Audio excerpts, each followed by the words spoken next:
And everybody, how are you all this afternoon? So this is a little bit of an impromptu thing. I was going to upload a video today. It was going to be for those of you that have not watched last night's live show, we're going to start doing a thing on Friday that's more just of a random vlog. Probably a lot of times it won't be guitar related. We're actually going to call it No Guitars Allowed, just because. And we hadn't done anything exciting this week, and so there wasn't really anything to shoot. So I started exploring my surroundings here in Sevierville, Tennessee. So this live stream is going to start off with a little bit of a story, and then we're going to discuss some things, and I want to get your input on it. So, because I know people feel very strongly about where they buy their guitars and where they shop and supporting local business and etc. So that's what we're going to talk about today. So get in the comments and share your thoughts. Obviously be nice, but share your thoughts. I went to this place here. I always go, no matter where we go in the country. You know, we've been all over the country in the motorhome, and we always go to the local guitar store and check it out. And people have said to me many times, why don't you showcase the local guitar store where you are, you know, give them a shout out, and maybe, because some of them are pretty cool. I have done that with one. Of all the places we've been, there's been one that I've been really, really interested in, and that was that one in Chattanooga, the one we joke about, the Pickers Exchange in Chattanooga, Tennessee. Check it out. They're a cool place. I think maybe, of course, Flipside Music in Denver is pretty cool. So there's been a couple, but the majority of what I see is stuff that I could not recommend to my friends, much less you on the internet. And we're going to talk about why that is. The place I went into today was very, very cool. You walk in there and it's very, it's almost like a museum / guitar store, but it was like one of those older ones that is kind of like, I don't know, there's junk everywhere, but there's really cool guitars too, like some vintage stuff, some new stuff. You kind of have to sift through it. Like, you know, sometimes they should be a little bit more organized than they are, but it's kind of fun, and you're like sifting through stuff and checking it out. Well, they had a Gibson ES 175 there. I don't know how much it was, because that's my number one pet peeve, is you put prices on everything. But anyways, a Gibson ES 175 with 2 humbuckers, gold hardware, trapeze tailpiece. I would imagine the guitar's somewhere in the $3,500 range, something like that, depending on what year it was. Well, my dad's looking for one of these. Like, very seriously, he told me, keep an eye out for a Gibson ES 175. And, oh, Mark, thanks for joining. He hit the little join button down there. I appreciate that very much. There's only one level. It's $5. It's super easy. Thank you so much for doing that. I appreciate that. There's some perks that go along with that, as you'll see as time goes on. So anyhow, I was like, well, I want to check out this guitar. I want to check out this Gibson ES 175. I texted a picture of it to my dad. I got all excited. I was like, hey, Dad, I think this is what you're looking for. Color, year, everything. I walked around that place for 20 minutes, and I watched people talk on the phone. I watched people interact with other people, and no one even spoke to me. I tried to speak to a couple of people, and they literally looked the other way. Like, literally could not have been bothered to talk to me. And I literally walked around for 20 minutes. I thought, you know, I'm going to give this a fair amount of time so that I can be fair, because if they're busy, if they're in the middle of something, I'm just going to hang out. And nobody said to me, is there anything I can help you with? I'll be with you in a minute. There's a couple of customers in front of you. Any of those responses would have been acceptable. Anything to recognize my presence at all. And this is absolutely, it's a river, actually. That's a river behind me. Absolutely ridiculous. I could not believe it. I walked out. As I'm walking out, the guy standing right next to the door, who should have greeted me in the first place, said, "Thanks for coming in." And I walked right out the door. I was like, you know what? I will not be spending any money there, even though they have the guitar that I'm looking for. A deal could have been made. And it is not just buying a couple of picks. It is not tire kicking. It's probably a $3,500 purchase. I just walked out.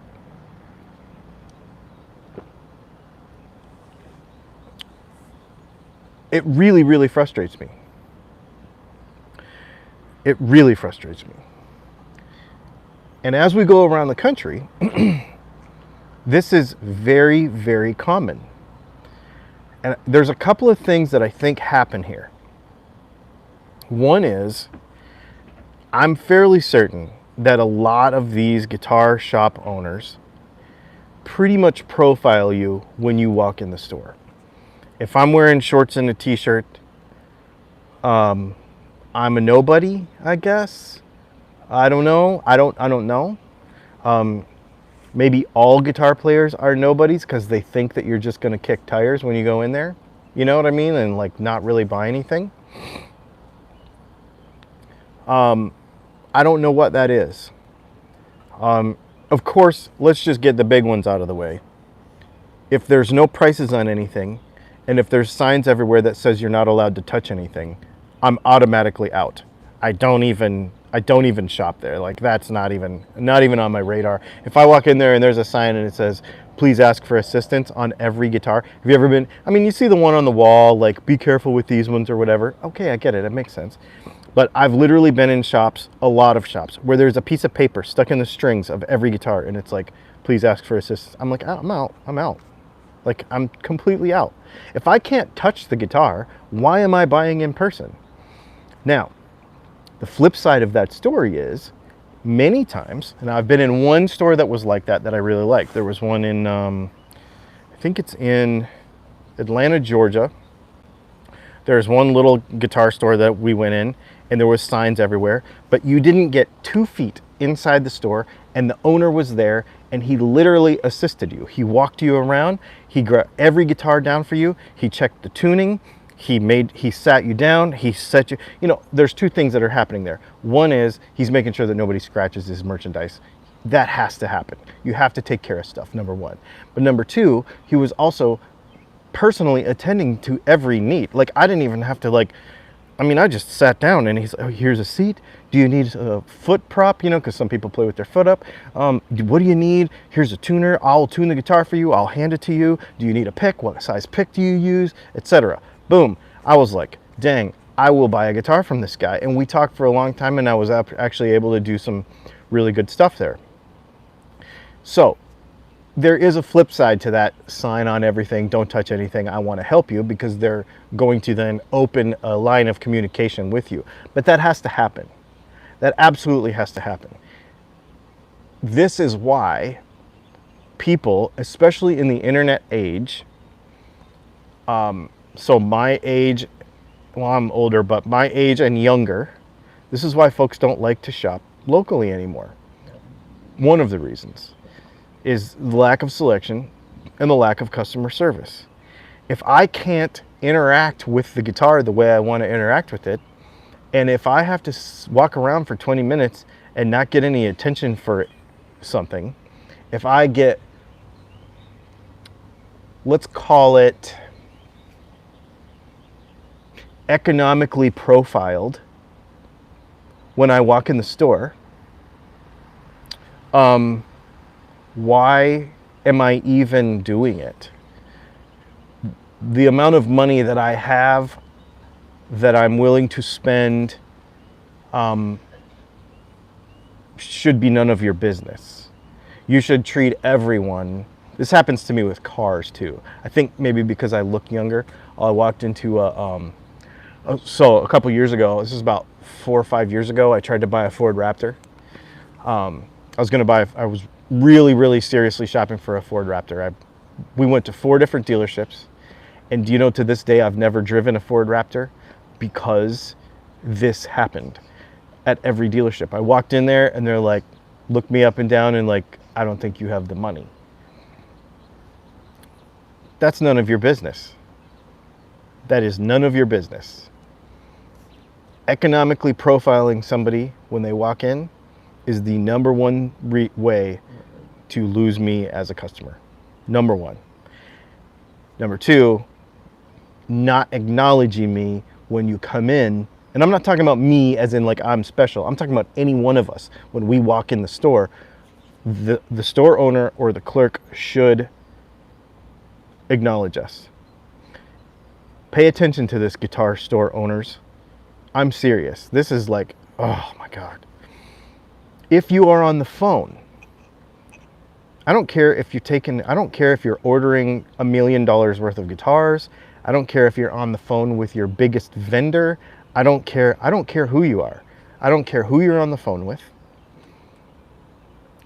Just at least go like this. Hey man, I'm on this call. I'll be like another minute and a half. Feel free to take a look around. Is there anything? Are you looking for anything? Yeah, this is what I'm looking for. Okay, go right over there and I'll meet you over there when I'm done with the phone call. I'm happy with that. At least that. This whole ignoring customers, because here's the thing about the phone call thing. I think people could argue about this, but the thing about it is, I took the time. I literally got in my Jeep, spent my gas money, drove over to the store, walked in the store, instead of calling on the phone. Whoever's on the phone is putting less effort into the shopping experience than I'm putting in.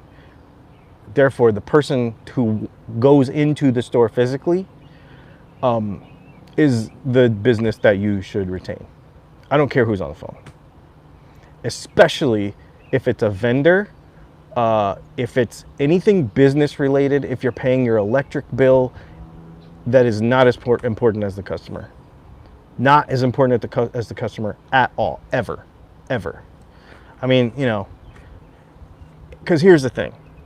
People are going to get on the internet and they're going to say, buy local, support your local shop. Well, if you want to support your local shop, pay attention to this, shop owners and employees. You need to support your local customer. It goes both ways.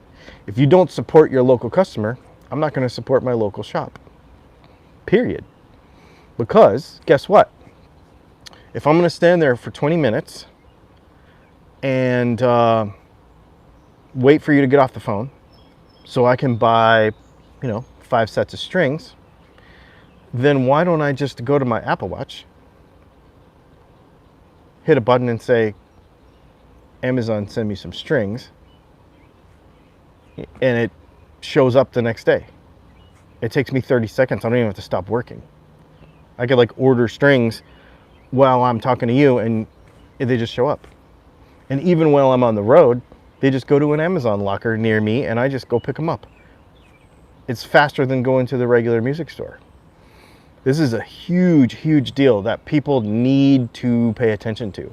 And I don't know why. I don't understand it. If you're gonna complain about big boxes and online sales ruining local business, then local business needs to keep up with 2021, period. And if it's suffering, look at your customer service level. If Sweetwater online has a better return policy, faster service, nicer people on the phone, and easier customer service to deal with, then why don't I just buy it from Sweetwater? And you're going to say, well, the problem is that I want to play every guitar that I buy. I get that. But it depends on what kind of shopper you are, I guess. And you can get in the comments and talk about this if you like. If you can talk about this in the comments if you like. It depends on what kind of shopper you are. I'm the kind of person who does all of my research ahead of time, and I know what guitar I want. And then what I do is I buy from vendors that I can trust that their guitar is good enough quality. So this whole thing, like for example, over the last 5 years or so, about Gibson quality being bad. Okay, it is the job of the guitar tech at the store who pulls it out of the box to do all of the inspection and investigation and setup on that guitar before they hang it on the wall. And it is also their job to check the setup periodically throughout the day or throughout the weeks or throughout the months that that guitar hangs there, so that every time a customer wants to play it, the setup and everything is perfect. If the guitar is not up to the standards, then they send it back, period. And then what they look at Gibson and at Fender and all of these places is returned instrument percentage. So the true level of quality of a brand should not depend on the amount of complaining in comments on Facebook, because it should never make it that far, ever. The quality should be controlled by the person, the guitar store. And then they should say, and if any of you work in a guitar store, and you can put this in the comments, you probably know with certainty, for every 100 guitars that you order from Gibson or that you order from Fender, you will know, you should know, if you're good, the exact return percentage. For every 100 guitars, we have to return 2, 1, 3, 5, whatever that number is. And that is the true metric for the quality of the brand. If you let crap through your hands to the wall and then a customer plays it, that's not Gibson's fault. That's your fault as a shop owner and as a shop employee, because it should never make it there. A bad guitar should never make it on the wall. And a guitar should never be allowed to get bad while hanging on the wall. So strings shouldn't be corroded, setup shouldn't change, fret ends shouldn't get sharp. That's the quality of the guitar store where you go to. And if you're not willing to put the work in to present that quality of instrument to the world, go bag groceries at Safeway. Simple as that. I don't want to hear complaining about it neither, because you sell guitars for a living. You could be digging ditches. I'm pretty passionate about this. Pretty passionate about this. I'm passionate about it in every situation, not just guitar stuff. Obviously vehicles, because that's my other thing. Walk into a motorbike store. Motorbike stores are terrible about it, because they assume that you've never seen a motorcycle in your life, or they assume, I don't know. That's a weird one too. Motorbikes are always, that's another weird one. But customer service is very, very, very, very, very, very important to me. And you're going to say, well, I ordered pickups from you and I emailed you and you didn't email me back. Yes, it happens to everybody. It really does. But I feel like it's a trend and a condition that needs to be rectified with local guitar stores. 100%. Tell you what, let's go back through these comments really quick.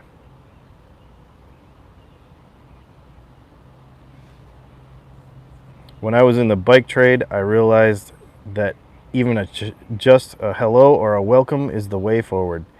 That's it, man. That's it. And don't profile your customers. That is, man, that is the thing. You know, I'll tell you what's funny about that. You wouldn't know, like, I don't know how much time any of you have maybe spent like around Nashville or in Tennessee at all, like having to do with like any of these guys that play in Nashville, all these studio musicians and stuff. Could be super world famous on tour with big artists. You wouldn't know who they were. They come in like cutoffs and white New Balances and a Budweiser t-shirt or whatever, and you wouldn't even know who they were.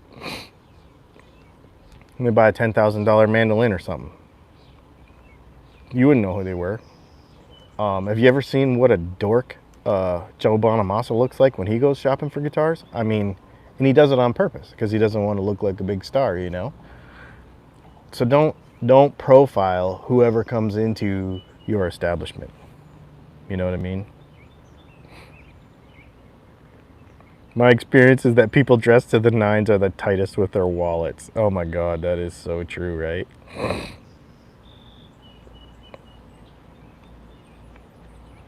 Yep. Yeah, and there are people in here that okay, so new gun guy. This is a good example. I recently bought a 70th anniversary broadcaster from Sweetwater. Really good guitar. Two of the neck bolts weren't screwed in all the way, and so Fender quality control failed. Sweetwater 55-point inspection failed, and I noticed it a week later. So that's really funny. Yeah, Sweetwater should have caught that. Fender should have caught it too, but Sweetwater should have caught that. And you should have never seen it. That's not common for Sweetwater, I have to say, but they should have caught that. Yeah, man. Exactly.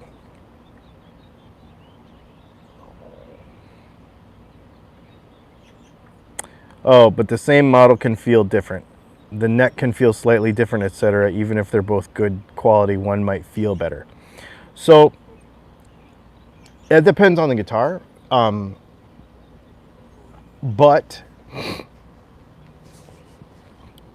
the thing is that modern instrument manufacturers, so I'm not going to discount what you're saying because I do understand what you're saying, but that's a little bit of an old school mentality.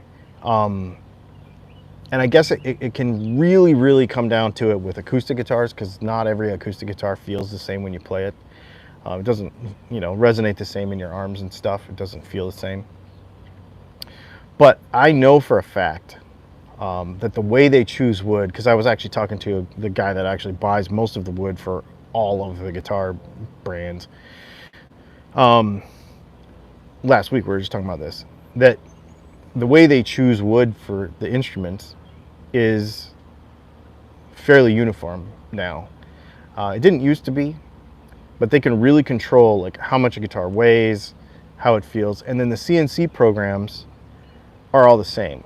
For example, a made in Mexico Stratocaster is the same exact CNC program and the same QC requirements as an American one. They're exactly the same. And if you do your research ahead of time on neck profiles, fret sizes, and fretboard radiuses, then when you go to buy the guitar, you already know. Like, I already know what Fenders I don't want. I don't want anything with little frets. I don't want anything with a 7 1/4 radius. It has to be 9.5 or higher, and I want jumbo frets. I know that. So yeah, guitars feel different, but in this day and age, they shouldn't. They shouldn't feel different. And most of the time, they actually don't. It used to be that way. I totally get it. And when you're buying like a custom build or something, that would make sense. If you're buying something that's handmade, I totally get that. But most of this stuff is so... Now, custom shop stuff. So in the Fender Custom Shop, for example, they supply them with a pre-cut out ingot, if that makes sense. So it's not like a square body. They're like, I'm going to build a custom shop Strat. Then they get like a rough cut out Strat shape and a roughed out neck. But they don't, it's not like, none of the contours are done. Like none of the sanding is done. It's just a block of wood in the shape of a Strat, basically. So all those guitars can be slightly different from each other. But all of your off-the-shelf stuff, it's going to be identical. And in fact, when you look at Sweetwater, you can look through and see that like the Telecasters for example, or the Stratocasters, or the Les Pauls, are within ounces of each other of weight. Sometimes there are some outliers, yes, but the weight of the guitar, which is going to be the density of the piece of wood, is going to be similar, which means how it resonates in your arms is going to feel very similar from guitar to guitar. And what feels different is the setup. That goes back to how you individually like the guitar setup, which can be changed after purchase and should be changed after purchase, and down to the quality control, again, of the instrument reseller, not the brand. So you can pick up a Fender Stratocaster off the wall and it can play like absolute garbage. That doesn't mean there's anything wrong with the guitar. It just means the setup's not good. It means the guitar store didn't set the guitar up to at least Fender median specs, 464ths on the high E, like blah, blah, blah, set all the intonation, all that kind of stuff before it ever got hung on the wall. Again, that is a responsibility of the guitar store to do that. And whatever 55-point inspection, yeah. You didn't have that frenzied gas look on your face, so they ignored you. Dude, that's how I buy stuff. I don't get excited. Well, I don't get excited about guitars. I do sometimes, but I don't get excited in the store because I already know what I want when I got there, I guess. Unless I don't know. That thing I found today for my dad, I wasn't really looking for that. I just saw it hanging on the wall. I was like, oh, that's cool. I should ask about it. Never got to ask about it. Won't. Will not go back there. Anyway. Yeah, I just feel like, and here's the other thing too. As a consumer, we should do our best to not make this job harder for the sellers of musical instruments. So, do your research about fretboard radiuses and neck feels and know what you're looking for and etc. and be a good consumer, but hold your local dealers accountable for the quality of their service and their instruments if you want to continue to support them. And if you are a guitar shop, support your local customers. That's what you're there for. That's what you're there for. And the thing about it is too, that one of the other things that I really, really have a hard time with is and I know that you have to be more careful with this. When I was in there, there was one kid and he was looking at a Martin D18. His dad was actually going to buy him a Martin D18. He was a kid. And I was thinking about that and I was like, well, that's pretty cool. Like, if I wish my dad bought me a Martin D18. Well, he kind of did, but that'd be cool. But even if he wasn't actually going to buy it, let him dream about it. If you're a local shop and a kid comes in at 8 or 9 or 10 or 11, 12 years old, how you treat that kid is going to be a lifelong decision for both of you. Creating brand loyalty and creating loyalty in your customers is very important. And guitar players, it's very important to do it at the youngest age possible. And I know that people were going to try to go for the big ticket stuff, but the best guitar stores that I've ever been in have always had solid pathways from beginner guitars onto expert guitar players. Even on this channel, that's what we've tried to do, is have a pathway for even beginner guitar players to learn stuff from the beginning, but also bringing value to more experienced players at the same time so that nobody's left out. And there is a skill, that is the difficulty about this YouTube channel, that is the difficulty about running a guitar store. But it's really, really important because younger players, building brand loyalty and customer loyalty in younger players is super, super, super important for the survival of your business. Because I've said this for a long time. You've probably heard me talk about it. If you're new to the channel, you probably haven't heard me talk about it. But the thing is that everybody wants to go for the big ticket items. They want to sell custom shop stuff. They want to talk about vintage this and vintage that. But the bottom line is the audience for that stuff, for vintage guitars, for really expensive, vintage stuff especially, is dying. Literally dying. Like the baby boomers that are in their 60s and 70s in 50 years, or 15 or 20 years, are all going to be gone. Who are your customers going to be? Who are they going to be? They're going to be kids that are 12 and 13 years old now. So you got to work to build that brand loyalty and that customer loyalty into those kids.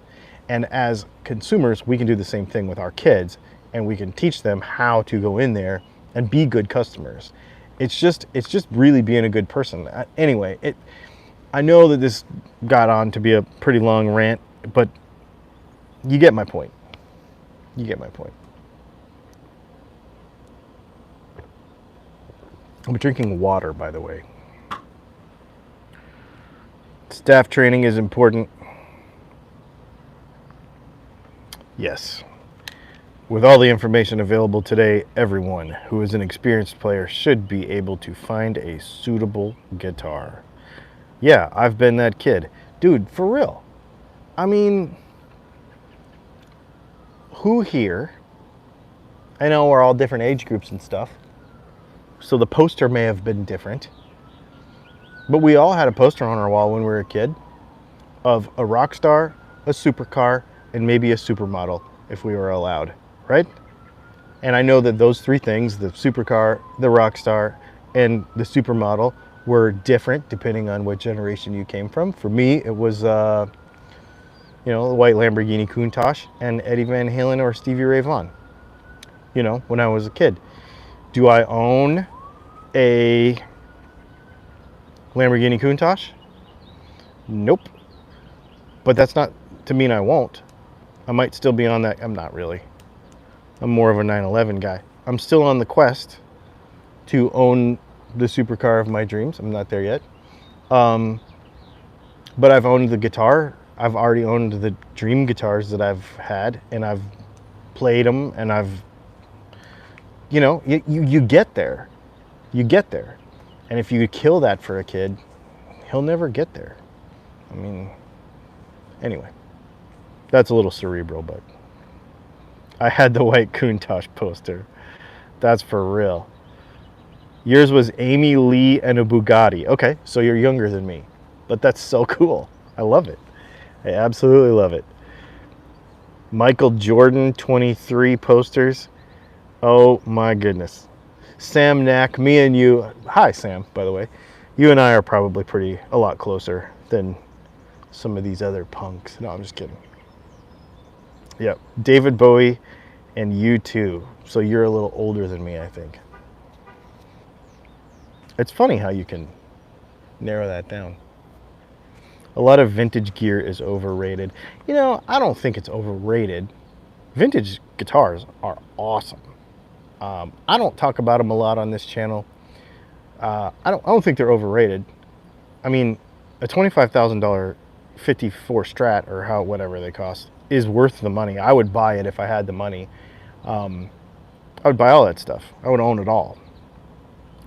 But I don't have the space, or it's not my priority in life to own all that stuff, so I don't. But I'd buy it. I'd buy all that stuff, provided I could afford it. Does that make it overrated? No. There is value. And I think this is kind of a mentality that I'm trying to share with the world, is that there is a value in every instrument depending on who the user is.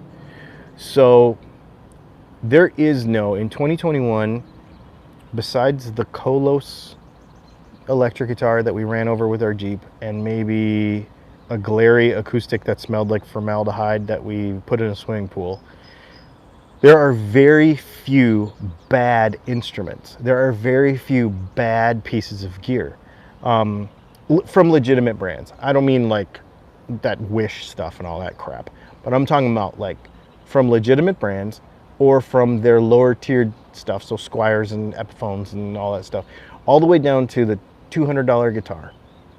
There is no bad gear. It's all good.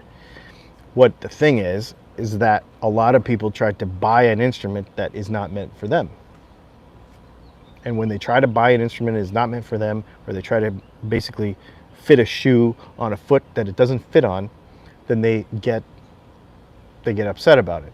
Or they put that instrument in a class of disdain. So let's take, for example, Line 6 Spider 5. Okay? Crappy little amp on the face of it. You're going to say, I would never play a Line 6 Spider 5. That's because it's not for you. You might be a Fender Princeton guy. You might be a Dumble guy. I don't know. You might have $125,000 worth of amps. Yeah, Line 6 Spider is not for you. That doesn't make it a crappy amp. It's actually really good. And it's really good for the purpose that it was intended for. And what that purpose is to let a beginner player basically cheat. That is to let a beginner player, without much work, be able to explore a bunch of sounds that he is aspiring to for $120 or whatever they cost. So it's not a bad amp. It doesn't suck. It does exactly what it's supposed to do. The beginner guitar player on a Squier Infinity Stratocaster or whatever, Epiphone SG Special with the bolt-on neck and the little, humbucker pickups, plugs that thing into a Line 6 Spider, and he says, I just learned an AC/DC riff. Let me see if I can sound like AC/DC. And he twiddles a couple of knobs, and he sounds like AC/DC. And then he says, I just learned this Zakk Wylde chord progression. And he twiddles a couple of knobs, and he can sound basically like Zakk Wylde. And it allows him to explore sounds that he was not previously able to make. And he doesn't have to buy a big pedal board. He doesn't have to get overly involved. And all of a sudden, he's dreaming of playing this music that he has never played before because he's got this $110, $120 little amp that everybody else thinks is crappy, but he has discovered a sound, and now he is on a quest, and he is a guitar player for the rest of his life. That is what a Line 6 Spider 5 is for. That doesn't make it crappy. It's very, very important for the rest of us as guitar players who like vintage instruments, who like all the fancy stuff, to not speak poorly of those things and discourage somebody from playing an instrument and being on a journey. Everybody's in a different spot on their journey with music stuff. And so you just let somebody, if somebody shows up at an open mic night with crappy gear, I don't say, dude, your gear is crappy. Be like, come on over here, man, play with us. And 5 open mic nights later, they upgrade their amp. 15 open mic nights later, they show up with a new guitar and everybody walks over there and they're all excited about it. That is what this life is about. It's not about telling somebody that their gear is crappy. Or trying to get people to shy away from buying a particular type of gear either. You know what I mean? It's all constructive stuff. This is all, we're trying to, it's building blocks of creating a future where everybody plays guitar. But you can't talk crap about one aspect of it or another and discourage people from playing. But this whole thing about where we buy our instruments from is the first key, because it's just very, very, very, very important that we give customers the right experience. And if they're not going to get that experience from you, they're going to go somewhere else. So don't get on your Facebook page and talk about how local business is dying unless you are doing all of these things. I'm running an open mic night every Thursday. I get that. We had to upgrade a couple things for people to feel comfy, and it was a little stressful. Yeah, and that's the thing. Did you watch the EDC video that we did the other day about these are all the things that you should bring to an open mic night or to your first gig? Like, that's the way to do it, is to continue to be constructive about it. Yeah, Well, I didn't want to take too much time today, but this was a thing. It was on my mind. And I hope everybody has a good weekend. 4th of July is this weekend. We're going to go out and have some fun. We're going to shoot some really, really cool stuff. I tell you what, since we're here, I might as well show you where we are. I don't normally do this because I don't normally do these on my cell phone. It's kind of a... So, I was explaining it last night. Usually, when you are in, and this is totally not guitar related at all, but when you're in an RV park, typically, see that one over there? How it's backed in and the car's in front of it? That's usually how they work. But this RV park, the majority of the spots, see how the back of the motorhome is towards the street? That is because as we walk this way, the front of the motorhome, because we have a big, huge windshield, is facing this way. See? It's facing the river. And so there is your view that you don't normally get when you stay in an RV park. Pretty stinking cool. So anyway, there's helicopters doing tours over the Smoky Mountains. That's where we are. We're basically like at the foot of the Smoky Mountains. So I'm thinking tomorrow or probably Sunday, we're gonna go, I don't know if y'all know what the Tail of the Dragon is, but it's pretty close to here. We'll take some video of that and stuff. I'll share that next Friday. On our No Guitars Allowed version of Dylan Talks Tone. That'll be on Fridays. Tech video on Monday, although this week's a holiday, so I'm not really sure. News on Tuesday.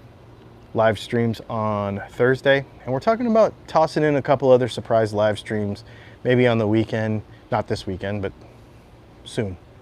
So, thanks for hanging out. You guys are awesome. I really appreciate everybody. And we will talk to you all later.